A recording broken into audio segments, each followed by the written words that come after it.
Hello friend, তোমরা সবাই কেমন আছো? আগামীকাল ছিল বাবা লোকনাথের পুজো। ওই জন্য আমি ভোর ভোর উঠে সমস্ত কাজ করে স্নান করে নিয়ে আর এই যে মুগ ডালটা বসিয়ে দিয়েছিলাম ভাজতে, কারণ কি খিচুড়ি হবে। আর খিচুড়ি, পোলাও, আলুর দম, ডাঁটা চচ্চড়ি আর কুমড়ো ভাজা, আলু ভাজা আর পটল ভাজা করেছিলাম। এই যে খিচুড়ি সমস্ত সিদ্ধ হয়ে গেছে, তাই খিচুড়িটা তৈরি করবো বলে ওটা করে নিয়েছিলাম। আর এদিকে আলুর দমের আলু সিদ্ধ বসিয়ে দিয়েছি, আর এদিকে টমেটো কাঁচা লঙ্কা কেটে নিয়েছিলাম, আর এই যে আলুর দমটাও বসিয়ে দিয়েছিলাম। আর একদিকে বসিয়েছিলাম পোলাওয়ের জন্য এই যে পোলাওয়ের চালটা বসিয়ে দিয়েছিলাম, আর পোলাওয়ের চালও হয়ে গেছিলো। আর তারপর আমি করে নিয়েছিলাম পোলাও, আর এই পোলাওটা আমি করেছিলাম আর অনেকটাই ভালো টেস্টি হয়েছিল, যার কারণ হচ্ছে বাবার ভোগ বলে। আর এই যে দিদি ঠাকুরের সমস্ত থালাতে পুজোর ভোগগুলো তুলে নিচ্ছিল। তারপর আমি স্নান করানো, আর এই যে আমার বাবা লোকনাথ, এই যে বাবা লোকনাথকে স্নান করাবো, করিয়ে তারপর সমস্ত ঠাকুরকে ভোগ দেবো। আর ভোগ তো আমার রেডি করাই হয়ে গেছে, সেটা তোমাদের সাথে আমি শেয়ার করেছিলাম। এবার দেখো তোমাদেরকে দেখাই। সমস্ত ঠাকুরকে স্নান করানো হয়ে গেছে, শিব, ভোলেনাথকে সবাইকে আমার স্নান করানো হয়ে গেছে। আর এই দেখো আমি মুছে নিচ্ছি সবাইকে, তারপরে এবার পুজোর জোগাড় করবো। এই যে দেখো আমার ভোলেনাথকেও স্নান করানো হয়ে গেছে। এই যে দেখো এবার বাবাকে আমি এই কাপড়টা পরিয়ে দেব, তোমরা দেখতে থাকো পুরো ভিডিওটা। আর দেখো আমি গোপালদের জন্য না দুটো নতুন জামা কিনে এনেছি, জানো তো আমার খুব শখ করে গোপালদের জন্য দুটো জামা কিনে এনেছি। এই যে দেখতে পাচ্ছ বন্ধুরা, এদেরকে স্নান করে জামা পরানো হয়ে গেছে। আর এখানে লোকনাথ বাবাকেও আমি স্নান করে নতুন ধুতি কাপড় পরিয়ে দিয়েছি।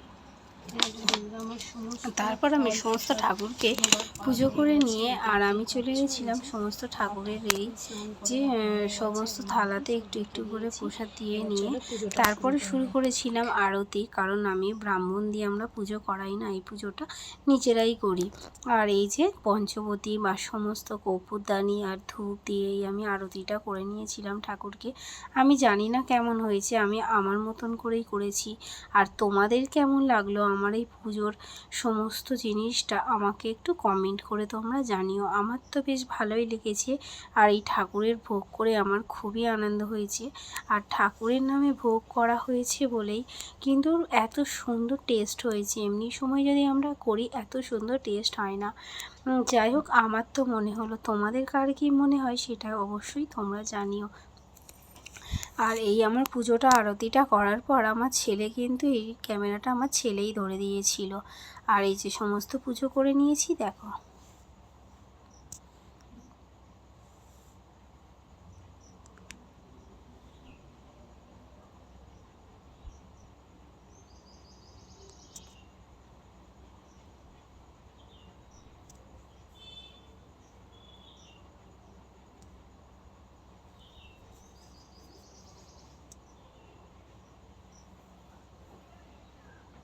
লোকনাথ বাবার পুজোর জন্য আমার সবে মাত্র পুজো সম্পন্ন হলো, আর ঠাকুরকে ভোগ দিয়ে সমস্ত পুজো আমি সেরে নিলাম। আর বাবার 108টা নামও আমি পড়ে নিয়েছি।